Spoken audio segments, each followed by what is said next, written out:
is my pleasure to introduce our newly elected Mayor, Katjana Ballantyne, as we look forward to a new wave in the, so to speak, corner office. And we hope that moving forward, this will be a great partnership where we all can have a voice for our membership in our city.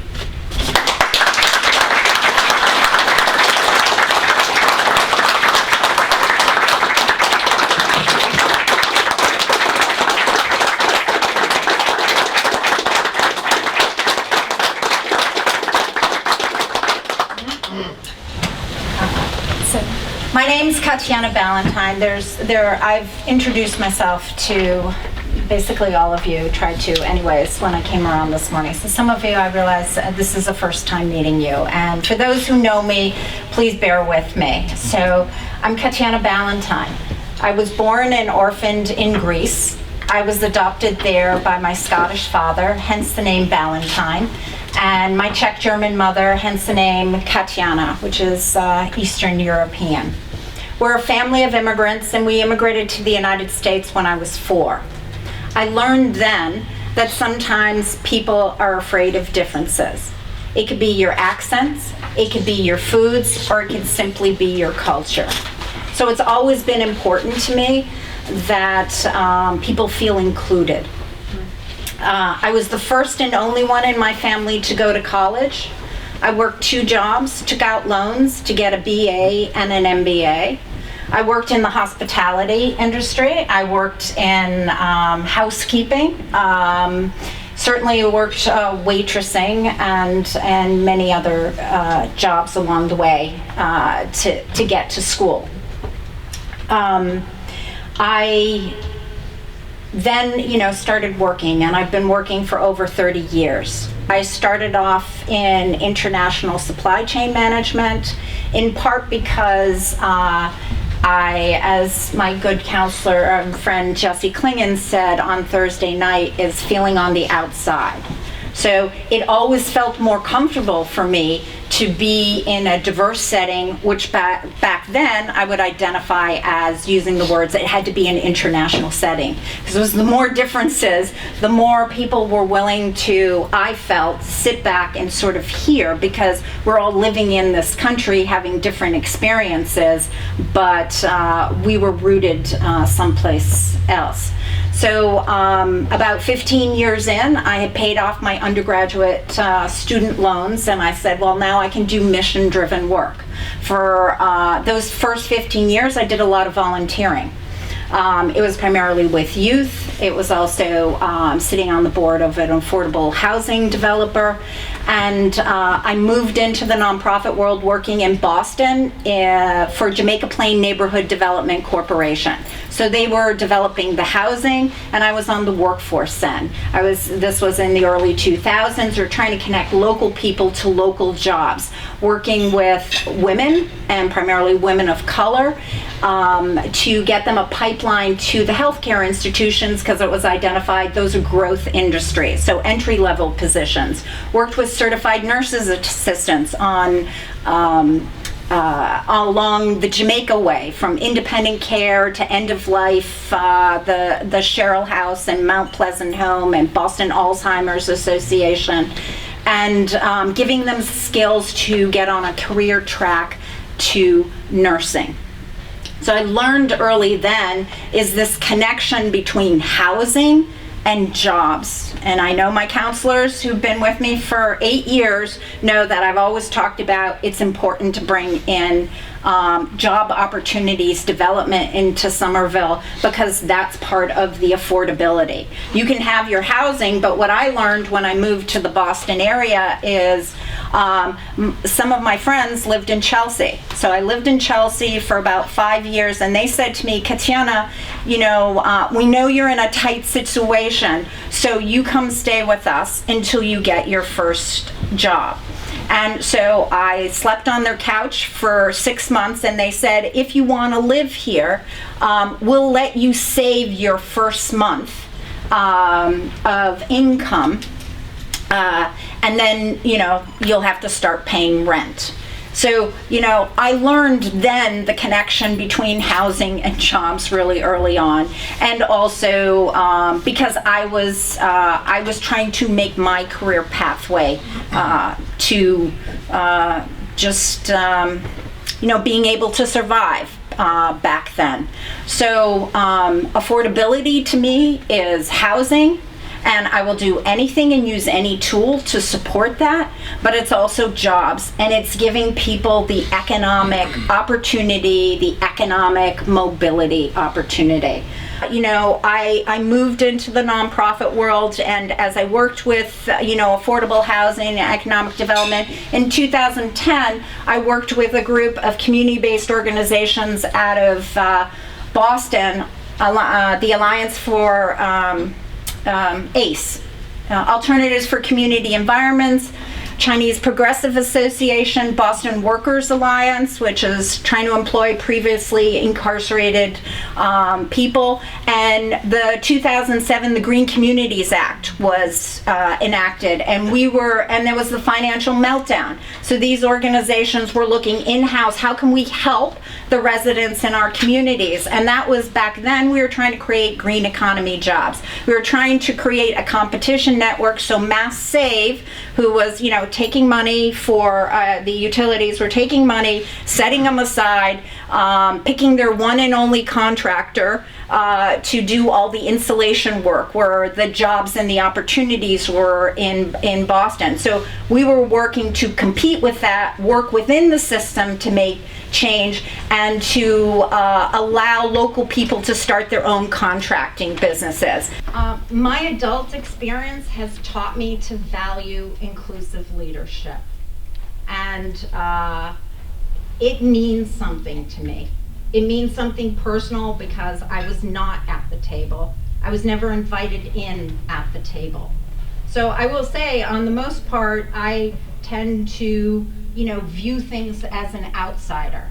And so I'm always looking to see who else is at the table.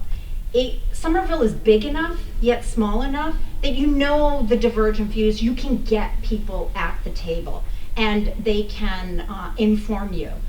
When I became city council president in 2018, what I said to my colleagues is, I value the debate. The debate is important. If you can poke holes through my argument, then my argument is not strong enough. And then you might sway me to think differently, or we make it change. It's painful, but if you move into your little silos and you're not talking, I'm all about having people talk, and I don't care, again, if your opinion is different than mine. That's not what's important. It's important that you're all there, that you're talking to one another, because at the end of the day, you have a better policy. You get enthusiasm, you get buy-in, and shared purpose. And I have demonstrated that. I'm well liked in Ward 7. I know that. I know my constituents wholly support me, and certainly, in the relationships that I've built over the years. I will say that I've reached out to more people than people who have responded back to me over the years. And I appreciate the people, Willie, you're one of them, that, I reached out to you and I said, will you have a conversation with me over a year ago? And you said yes, and we walked around during the pandemic for 3 hours. Yes, 3 hours through Somerville. It was a sunny day. But we started a conversation, and what I said to you then is just to remind that we're human beings. Let's just talk about our get to know each other, and then at least you start to understand where the other person is coming from. So I believe in it. I will say one of my strong supporters said, Katjana, that's going to be the hardest thing for you to be mayor, is because you like talking to people and you have limited time. But I will figure out the structure. I'm sure you all will remind me that I need to talk and make sure that you're at the table. So thank you for this morning. I'm so looking forward to working with you. I believe when I listen to the the things that have been said here is we've just built on things. So the pilot, whatever we were doing in Ward 7 has been, through Marianne's work has been brought, throughout the entire city and also beyond the city. And the workforce development plans, things are starting to come together. You're talking about development and knowing about the projects ahead of time. And I don't have a problem sharing that information. I'm going to figure out what's the best way to do it. I did hold a labor forum in January of 2018 for Clarendon Hill. Many of you were there at that. So I'll figure out ways that we can make sure that the development community and the labor community is coming together. My vision for Somerville is an inclusive, equitable city. I don't want equity to be just a word. I'm sure you will all challenge me, and I'm happy to hear it, to make sure that we're putting that finer point on equity. And just a little bit about what I've been working on the last month. I have a transition team. This information is getting out. It's not holding it. It's just I've been so busy, and as people know, I've never been the one always on social media. So I apologize for the lag time, but it's been to be an inclusive process. The transition team has included some people that I feel will challenge me and also think systematically and bring a slightly different view experience. So they've been helping me form the teams and interview and look at the structure within the city of Somerville. And I have a mayor advisory committee who are still working. I think they've met 4 times. I will say in my campaign, I had an issues forum with 53 residents contributing to what they thought was important. A lot of it got up on my website, a lot of it didn't. It's similar discussions that we've had here. I wanted to make sure that there was consistency in what we've been talking about as a community over the last couple of, or the last decade. I also wanted to make sure that that information was, brought forward to the to my campaign and informing it. And so the mayor's advisory committee, a few of the people were on the issues group. Many of them were not, but they represent Somerville residents, and they're going to be sharing what they think is important. I'm sharing it with you, but I wanted to make sure the continuum of all the stuff that the city's been working on, what came out of my campaign, and what this advisory committee since the campaign shows that the themes are continuing, or if there's nuanced changes. And they've represented equity, they've represented housing, economic development, climate change, open space, labor, schools, immigrant populations, yeah, so I'm looking forward. I just wanted to give you that update. I am looking forward to working with all of you, and thank you so much for having this.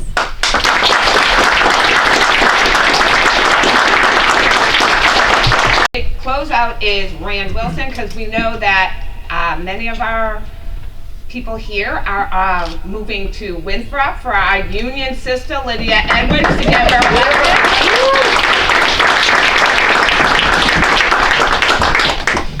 Thanks, Marianne. Thank you, everybody, for coming today. Just a couple of words to close this out. First, a thank you to the Mount Vernon restaurant, to Brett and to Martin Henry for making this morning's breakfast for us, and to all the wait staff here that have helped us to have a healthy breakfast. A big shout out to all of our elected leaders that came today, and to those that weren't here today because of concerns about COVID. We understand that. right? We understand that if you have young kids at home that are not vaccinated, this might not be the place to be. So we understand that. I want to give a big shout out to Brian Doherty for really being the spark plug to get Somerville Stands Together started 4 years ago after the 2017 election. We came together here in this room, and that really was the kickoff for this coalition that has brought together about 25 different labor and community organizations in Somerville, and seems to have a life of its own. And people are doing things under the banner of Somerville Stands Together that we should all be proud of as a community. Working on pilot, working on the Green New Deal. Lee Munier is here. She's a stalwart, taking us forward. Actually, Mayor Ballantyne has been a part of that process to envision how we might build back better in Somerville, how we can go further forward on climate change here, how we can be shovel ready with a lens of racial and economic equity as we build back better in Somerville with this one-time, once-in-a-lifetime infusion of funds. So it's really exciting.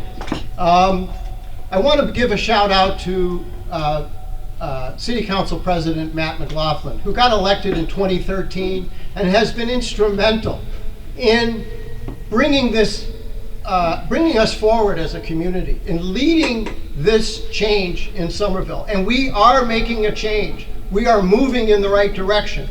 And I don't think we could do that without Matt's leadership as president of the City Council.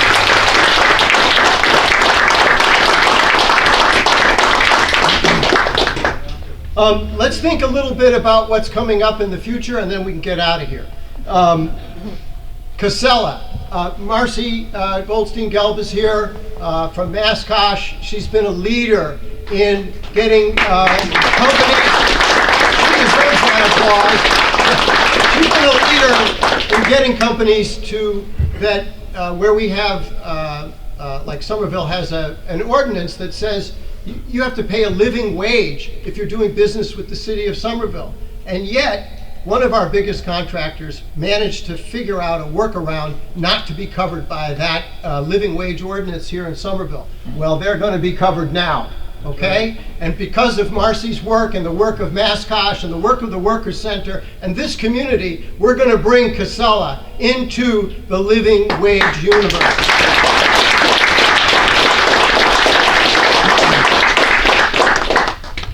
Gabe Camacho mentioned Royal Hospitality.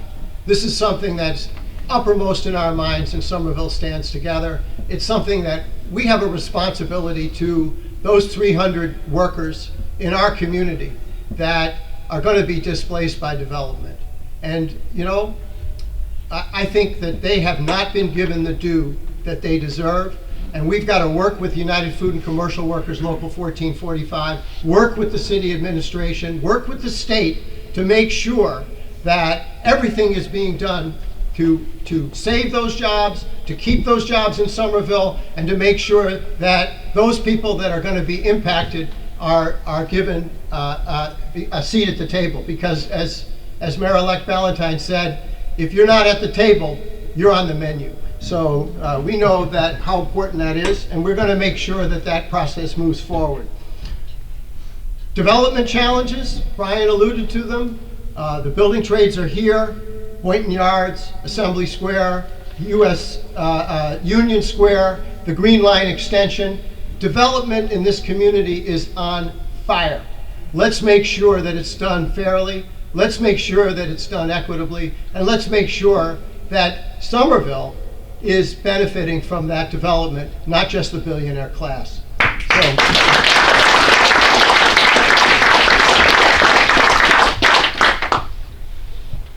We're part of a larger community.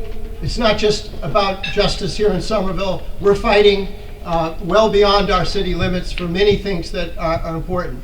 This coming year, 22-22, we will be facing two important ballot initiatives. One, vote yes on the Fair Share Amendment. the millionaire's tax. This is a very important part of equity statewide for our community. And I know we've got champions for that in the State House that are here in this room, but Somerville's votes, every single vote will matter for fair share.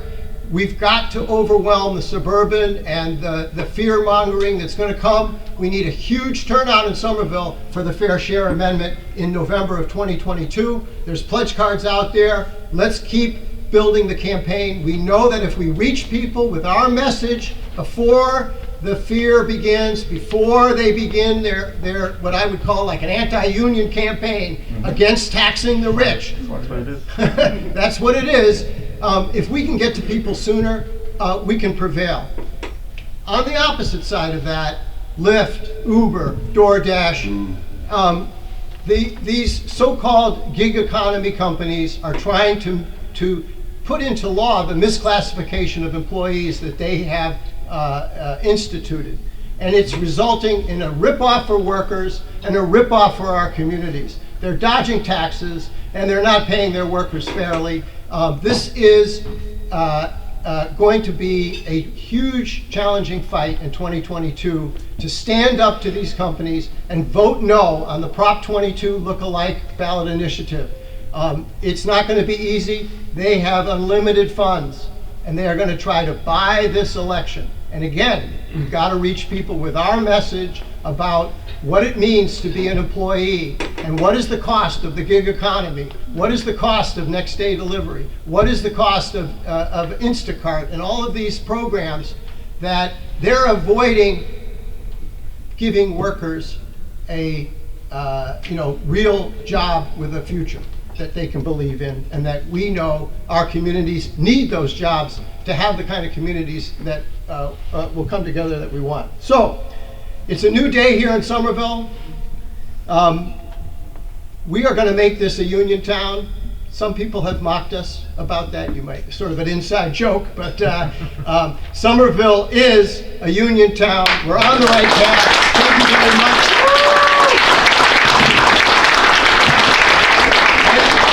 Let's give a round of applause to the Diesel, Block 11, and Ford's Workers.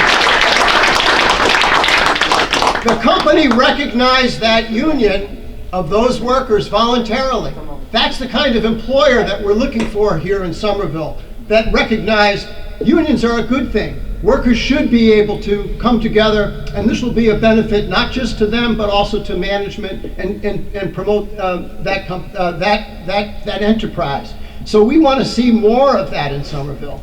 And you know, those managers are good people. I've met them, I know them, I buy my coffee there. But they wouldn't have made that decision if it wasn't for the context that we've created to be a union town. That never would have happened.